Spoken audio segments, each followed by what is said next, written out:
of course, she'll never take it. She has an open invitation. She'll Just never take it. let her know. Tweet it out. Jill, come on the show. Even come in studio, studio, Jill. No one will ask her a Jill. fucking question about that. Noah Goop, I think it's time we switch up the lobby music. Haha, we the people demand it. It's fire, but worn out. Oh, Noah, thank you. Jimmy, a great guest would be Nate from Canadian Prepper on YouTube, runs a preparedness company and does pretty spot-on analysis of all the wars going on. Would be a great convo. Thank you, Noah. I will share that. Will says the Mises caucus made several strategic errors during presidential candidate nominations, which led to two woke candidates forming a coalition and winning. Wow, Will, thanks for the insight. Have you seen this before? Jimmy, you know what? Can you not talk on mic? Oh, I'm sorry. I apologize. Oh, it's all right. They're just excited about the next clip. I am too. All right, here we go. Jimmy, when will you interview publicly speaking exorcist on the spiritual warfare? Oh, okay. Exorcist Father Carlos Martins I actually is in LA now. Link for schedule and contact info. Okay, here we go. I don't know if I want him coming in studio. Do you? No. I want him bringing that devil energy. I don't want an exorcist in my studio in my home. But I will forward it to us right now again for our Tuesday meeting. Okay, so hold on. Let me put this in to Misha's secret email address. I'm pretty sure exorcisms are bullshit, but did you see the movie? I've had people who I respect who believe in it. It's you can go back to Jimmy. I used to feel the same way about astrology though until I found out that Jung, it's all energy and energy and consciousness, and he gives some validation to some of it, and I was like, oh really? And the way he puts it makes sense. Kurt, come on, Kurt. You want me to read some stuff? No, I'm on it. Okay, you're on it. Okay. So guess what? Let me turn around. You see your dog? He's a cutie. So this guy, Eric Abernante, he tweeted out, MSNBC interviewed immigrants and minorities at the Bronx Trump rally. Oh, you know who else did? Do dissidents. Russell was there. I wanted to cover that, but because I'm so fucking tired, I forgot. When you talk to him, it did not go as planned for MSNBC. Did you see this, Kurt? No, I did not. So he says, when you talk to immigrants that are going to these Trump rallies, they agree with the message on immigration. Their point is, I did it the right way. I came here legally. I just talked to somebody today outside my house. The woman that lives across the street, her husband came here legally. And this is a thing I knew for a while. Legal immigrants are not cool with this. They're not cool with it. They went through all that bullshit to be citizens. I know my mother-in-law is 100% Mexican, and she's not cool with it. The mainstream media is apoplectic that their messaging is backfiring and only creating more Trump supporters. I missed the sentiment. Well, let's just play it. Here we go. Donald Trump taking his MAGA message to a blue stronghold, a majority-minority district right here in New York City, and demonizing immigrants as he aims to appeal to Black and Hispanic voters.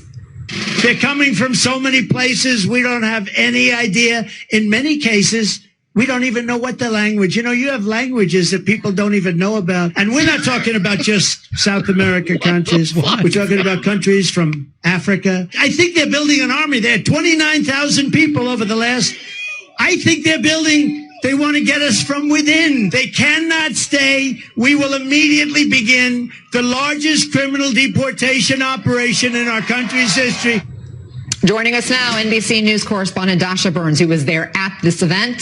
Chief strategist for the Bush-Cheney 2004 presidential campaign, Matthew Dowd, and former Obama campaign advisor, Amisha Cross. So Dasha, you were there last night. You heard it. You talked to the people who were in that crowd. How was his message received? Well, this might sound a little counterintuitive, but I did talk to folks in that crowd who themselves were immigrants. A lot of folks from the Dominican Republic. A lot of people that I talked to were born and raised in the Bronx. For some of them, this was their first ever Trump event. And when you talk to immigrants that are going to these Trump rallies, they agree with his message on immigration. Their point is, look,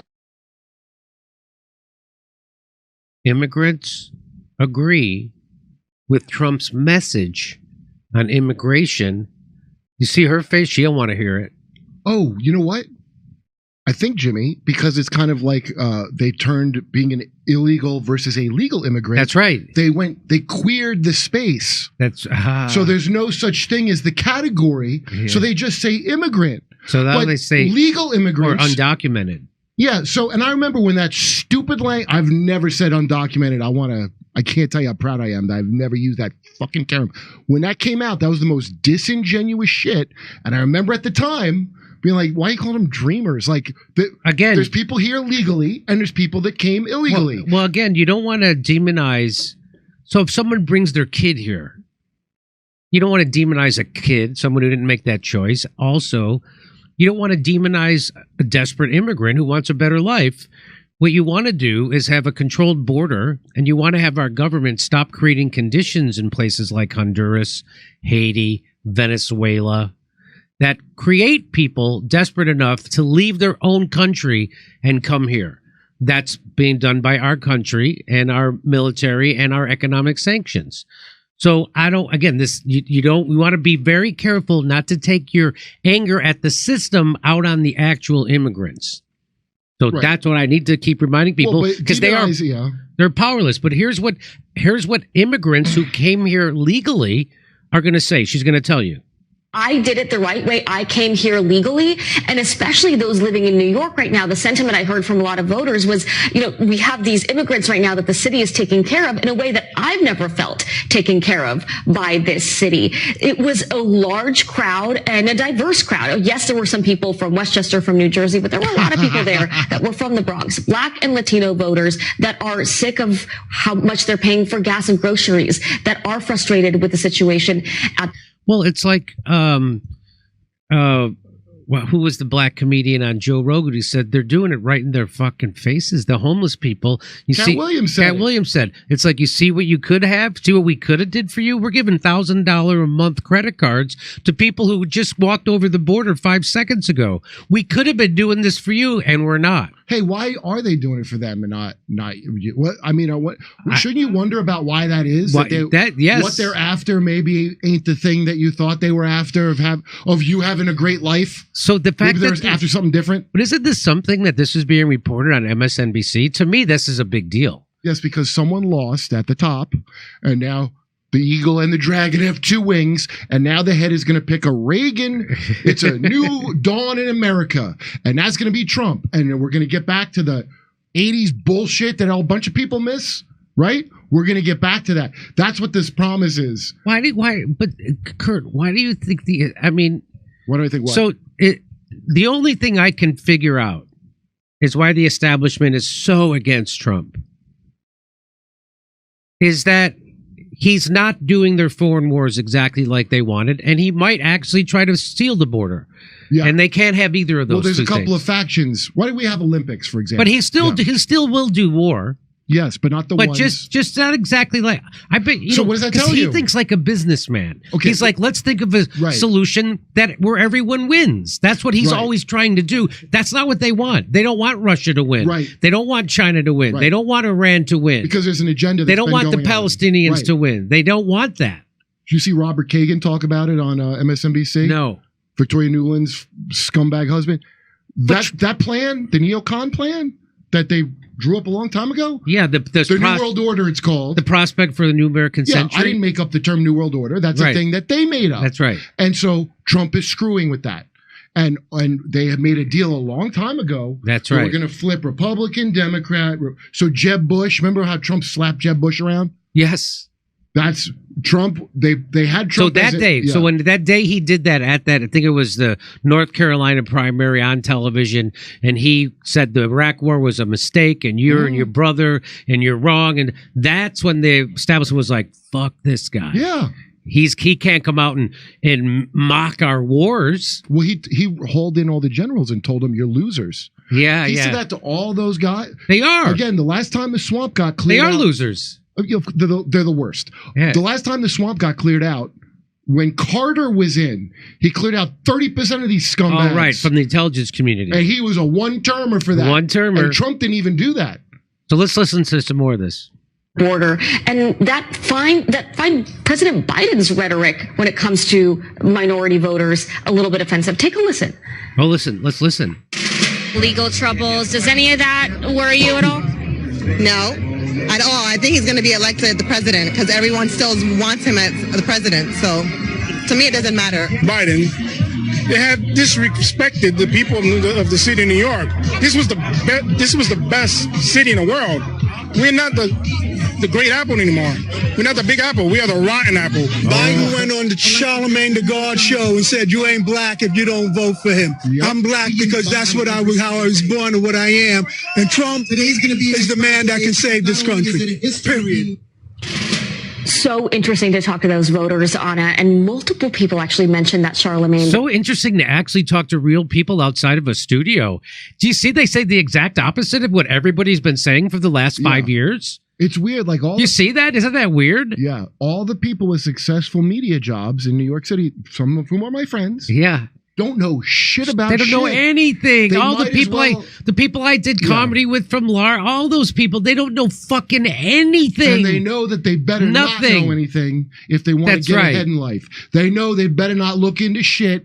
They better keep their trap shut. They don't know anything. So they don't know anything about COVID. Yeah. They don't know anything about Ukraine. They don't know anything about vaccines. They don't know anything about Russiagate. They don't know anything about the two-party system and the game that's being played or the intelligence community. You know what they are? They don't know fucking anything. They're the ultimate QAnon. They're less informed than a QAnon. They're less informed than a QAnon. And remember, trust the plan?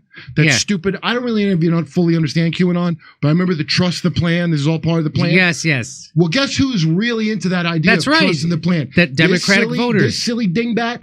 Everybody on this channel, they're all like, trust the plan. I'm living good. But they must have our best interest at heart. But it's amazing how they're like, boy, I love that she said that. It was really interesting to talk to regular people. Yeah. So this was brilliant of Trump to go to the Bronx because then MSNBC actually went and talked to people of color outside of their. It was like, I remember that Erin Burnett, she did a show right around, I think it was Erin Burnett. It was right around Occupy Wall Street. And she's literally sitting in a chair 50 feet from a bunch of protesters. And she looks into a camera. She goes, what do they want anyway? I don't know. Why don't you fucking ask them? It never dawns on them. And so kudos to this woman. She actually went there.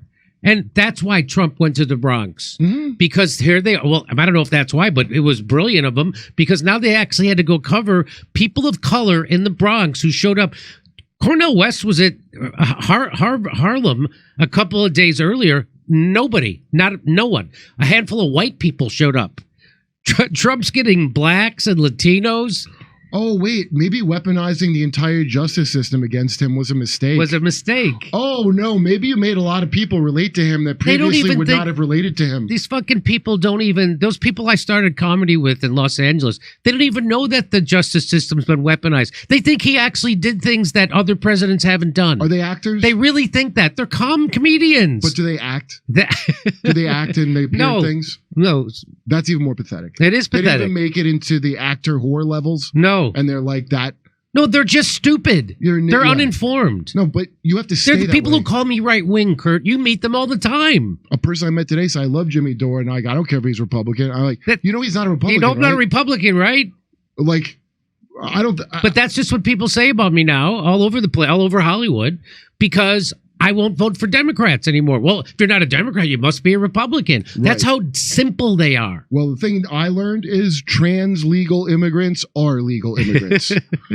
Interview. I did press back with some of those folks mentioning some of Trump's rhetoric that's been seen as racist and bigoted. They said they don't have a problem with that. They view his actions over his words in terms of what he yes. You know, what did Marcus Aurelius say? You know someone by what they do. Well, how about let's look a tree by its fruits? That's in the Bible. That's it. So let's look at what Trump did. Joe Biden did the crime bill, which is why black and brown people are locked up at much higher rates than their population. And Trump did the STEP Act. So they're not worried about his rhetoric. They're worried about what he already was president for 4 years. And what did he do? He can do for their community. Again, the economy, those pocketbook issues over and over again, top of the list. It's important to hear from those voters. It's important to hear from those voters, which is why we only go out there once every 8 years. Yeah. They Boy, already lost, and it's a panic. There's a big panic going on, and somebody lost at levels way above your fake voting that you do that you think helps. You remember this, right? But I tell you, if you have a problem figuring out whether you're for me or Trump, then you ain't black. Oh, the gauntlet's thrown down. We thought hell would involve lava and devil costumes, not to be forced to choose between a horrible old dude and an even more horrible old dude who's demented. But if hell had elections, this would definitely be the two choices. Back in 2016, when people were flipping out about Trump getting elected, I would make fun of them. And I go, oh, how did Satan become elected president of hell? Well, you were supposed to pick the lesser of two evils. The lesser. I'm like, aren't those both evils? And by the way, just to let you know, Trump leads in 5 key states as young and non-white voters express discontent with Biden. A new poll, including one with the Philadelphia, revealed an erosion of support for the president among young, non-white voters. Yeah. Non-white voters. So they are leaving the Democratic Party in droves. Are you going to call all those people Republican like you call me Republican? Look, upset about, yes, they will. Upset, they'll call them terrorists. Upset about Gaza. So Biden is such a loser, and these people that back him are such losers. Trump is not pro-Gaza. At the protests at the campus, they're both saying fuck Biden. They're both saying fuck Biden. People that really feel strong about Gaza both agree that Biden sucks. Over to Steph. Okie dokie, ladies and gentlemen. We're going to go to Rumble. Ladies and gentlemen, are you ready to go to Rumble? I already put the link in the pinned link. Okay, we're going to go to Rumble. Are you ready to go to Rumble? Because we are ready to go to Rumble. All right, we'll see you at Rumble. Back in a minute. You know that I believe in diversify. If I'm putting my retirement money. I don't want to put it in a 401k.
If I were Rabbi Shmuley and diddle-diddle-diddle-digga-digga-diddle-diddle-dum, all day long I'd diddle little bums. If I were a Shmuley man, I'd peddle all my dildos, dreidel dildos, selling dildos with my daughter and her mum. If I were a Jewish Shmuley man, I'd be digging with a dildo in my bum. I'd wear a grotesque nose and go grab some goyim right on the nipple with a pinch. A Shabbos lap dance brace for the youngest mensch. at this time, more than any other time, you know, revolution is necessary. It is necessary. Not only based on what has happened with the MOVE organization, you know, the babies that have been murdered, you know, MOVE adults that have been murdered, bombs being dropped on us, but past that to what is happening with all black people, so-called minority people, you know, money poor people. You know, this government, as has been said earlier, has waged war on us. But you know, something about us, particularly here in America, we don't really understand that. You know, we don't really know what war is. You know, for black people, for poor people, that people see as good, that they wasn't forced to do, that they didn't do to try to keep black people appeased, you know, and calm down so that black people wouldn't riot. A prison situation is a crystallized example of that. You can make phone calls in prison. They have movies in prison, but they don't have those things because they just want to be nice to prisoners. They have those things because they know damn well if they don't have, you know, people being able to contact their family, if they don't have, you know, facilities for people to sit there and watch movies, people are going to be frustrated, upset, and they're going to direct that frustration at them prison administrators, and they're going to have riots on their hands. You know, they're going to have people in them prisons turning them prisons out. That's why they have movies. That's why they have access to phones the way they do. And a stop to it when we don't like it, or encouraging it when it's something that's in our interest. You know, we have to call the shots. The people have to take the reins of this system and start dictating, you know, what we need, what needs to be done. And, you know, taking the initiative to do it ourselves. We can't rely on this system. I mean, you know, don't people see what's happening? Every single confrontation that MOVE people have been involved in, every single issue, you know, oppression, economic issues, every single issue facing our people, you know, is something that can be dealt with very, very simply. All people got to do is make their wishes known. All people have to do is stand up and say, listen, we're not accepting that. Unity is the key. Unity is the key to revolution. Revolution ain't nothing to be afraid of.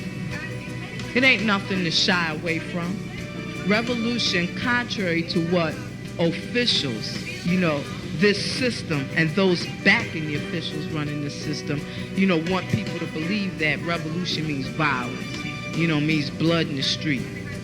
I'm saying it can get to that point, but it don't have to be violent. You know, when people come together and take a strong stand on an issue, this government don't have no choice but to listen. Where you think they get their authority from? They don't have no power, but they do have authority to do certain things. Where you think they get it from? They get it from us, from the people. You know, they get it from us accepting the things that they do to be done to stop it. Then you have some people who want to then turn around and say, yeah, well, you know, it's the best we have, and want to make excuses. The time for excuses is over. It's over. You know, every man, woman, and child has to be involved in this revolution. Not only has to be, but is, whether you want to be or not. I mean, our babies gave their lives for this revolution on May 13th. You know, men, women, and children were murdered. And not just MOVE babies, you know. What about all of the young men, women, you know, children 8, 9 years old shot down on the street by cops, you know, by drug pushers? I mean, you know, where do you think that mentality comes from? It comes from this system, from the mentality of this system of getting over, you know, making a quick buck, you know. I'm saying that's where that needs to be done to stop it. Then, you know, what I want people to really, really understand is that it's past time. It is past time for poor people, black people, you know, to realize that this system has failed you. It has failed you. You can't get nothing from it. And what people got to do is withdraw our support from it and start doing for ourselves. That's what we got to do. You know, how long are people going to sit back and beg, you know, this government to do what's right when for hundreds of years all you've gotten is a slap in the face? All you've gotten is this government kicking your ass. That's all. That's all black people have ever gotten from this government.